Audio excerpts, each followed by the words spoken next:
What is up, guys? It's the Sound Alchemist, and today I'm back to bring you those 40 facts you all love and enjoy. This is the Sound Alchemist bringing you the video game characters of Warhammer 40k. So we've been doing kind of a little playlist thing.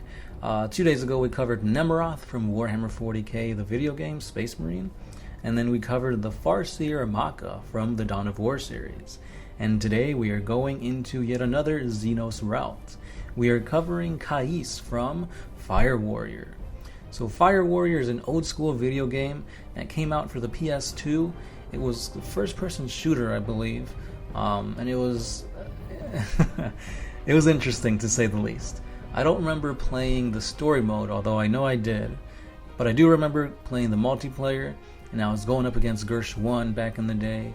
And the one thing that I remember that was very distinct was that I would use a railgun, and the railgun would be like a one-shot, one-kill kind of gun. So it was a little overpowered, but it was very slow. And I still got kills with it. I don't know how, but I guess Gersh 1 just sucked that bad. After all, it was a one-shot, one-kill gun, so don't blame me, guys.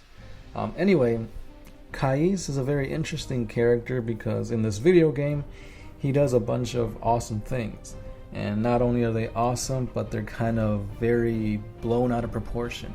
You'll see what I mean when we get into the lore, but I just want to warn you that a lot of the things that you're going to hear in this seem not very... they don't make sense in the Warhammer 40k universe, so to speak.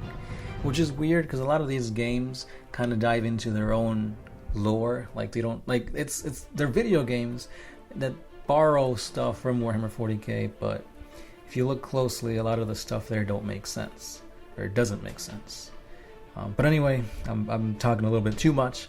Let's dive into this lore on Firewarrior.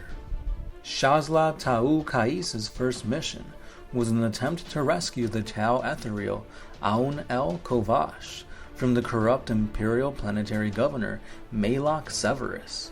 Hold up, we got some Harry Potter characters in here? What? Anyway, Severus was on the Imperial Desert World of Dalamar IV. Kais infiltrated Severus' prison fortress and escaped with Kovash intact. As the Tau Orca dropship carrying La Kais and Kovash began docking with a Tau emissary-class cruiser, it was attacked by an Imperial battleship, and Space Marine boarding pods were launched. Kais then had to fight a desperate battle against a force of Imperial stormtroopers, as well as the Space Marines of the Raptors chapter. These Imperial forces tried to disable the Tau cruiser's engines and assassinate the Tau captain commanding the vessel. However, Kais rescued the captain, and he, as well as several teams of fire warriors, were launched by Tau boarding pods to the Imperial vessel. There, Kais disabled the gun's ships, and they nearly captured the Imperial vessel's commanding flag officer, Admiral Constantine. Kais unfortunately was clubbed on the head by Captain Arditas on the 3rd Company of the Ultramarines before he could take the Admiral, and he was indeed captured. Arditas brokered a truce between the Imperium and the Tau, and it was revealed that Governor Severus had been seduced by Voldemort, the ruinous powers of chaos, through the machinations of the Lord of Change, and this Lord of Change was none other than Tharkax. Tharkax had teleported a contingent of world-bared Chaos Space Marines into the Imperial ship. The traitor Marines then captured the ship's remaining guns in an attempt to restart the conflict between the Imperium and the Tau Empire.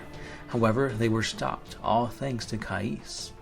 Arditas then set the ship to self-destruct, and Kais escaped from the starship down into the desert world below via a massive drop pod intended to carry Space Marine dreadnoughts. Landing in the midst of a ruined Imperial city, Kais had to fight his way towards a contingent of his fellow fire warriors, and he learned from Arditas that Severus had planned to use an Imperial Titan held in the city against the forces that opposed him. One way or another, Kais ended up destroying the Titan, entered Severus' fortress, and killed Severus as well as the demon master Tharkax.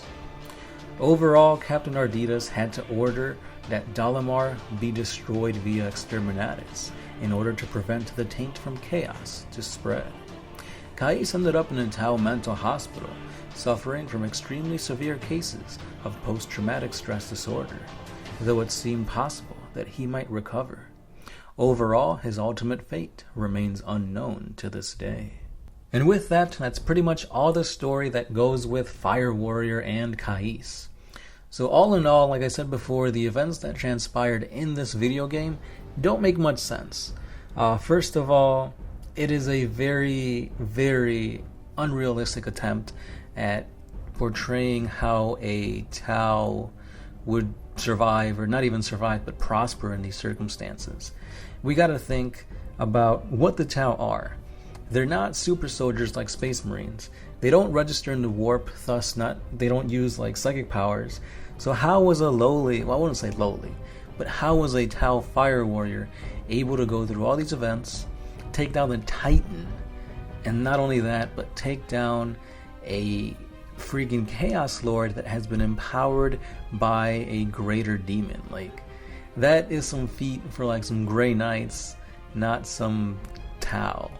Like, yes, I know I played Tau, I like the Tau, but there's no way this would make sense in the regular Warhammer 40k universe. This is vastly exaggerated, but I mean, I think they did it, you know, because it's a video game. Obviously, you want the main character to prosper, to do all these rigorous tasks and come out on top, and I guess it makes sense that way, but no, this would not happen at all. Anyway, what do you guys think? Let me know down below. Also, if you guys do have a PS2 and you guys played this game, let me know what you thought about it. Was it fun? Did you hate it? Like I said before, I used to play with Gershwin on it. It was pretty fun multiplayer back in the day. But again, we're talking like 10 plus years ago. It was a long time ago. But anyway, guys, I do want to let you guys know that there is a giveaway going on. Not just one, but two. Recently, we've hit over 90,000 subscribers. So huge thank you to you guys for that awesome feat. 100k is right around the corner. And in honor of that, we are doing a subscriber appreciation giveaway. Actually, that's the name of the video. So go back a couple of days, I believe it was yesterday, and check out our OMS subscriber appreciation giveaway video, and that'll give you all the details as to how to win some epic 40k goodness. And then you guys can head on over to the Facebook page where there is a post telling you guys how to win on there. So a bunch of stuff to be won, guys, and stay tuned because 100k is going to be a awesome time for all you subscribers. I'm not going to spoil anything, but stay subscribed to see what it is. Again, guys, let me know what you guys think about Fire Warrior, and with this I will conclude the 3-part videos into the video games and the characters of Warhammer 40k. For now, that's how I'm going to keep it at. Eventually I'll come back to more characters because there's tons more video game characters. For example, we got Captain Titus. We didn't even cover like the mobile games. There's tons more, guys, so we'll come back to it. But for now, I'm gonna leave it at those 3, make a playlist of it so you guys can check it out. And yeah, if you guys want to support us a little bit more, head on over to Patreon. Simple $1 a month brings you some extra for the greater wall videos and other things like that. So again, guys, more things coming to you. This has been the Sound Alchemist, part of One Mind Syndicate, and I'll catch you guys tomorrow.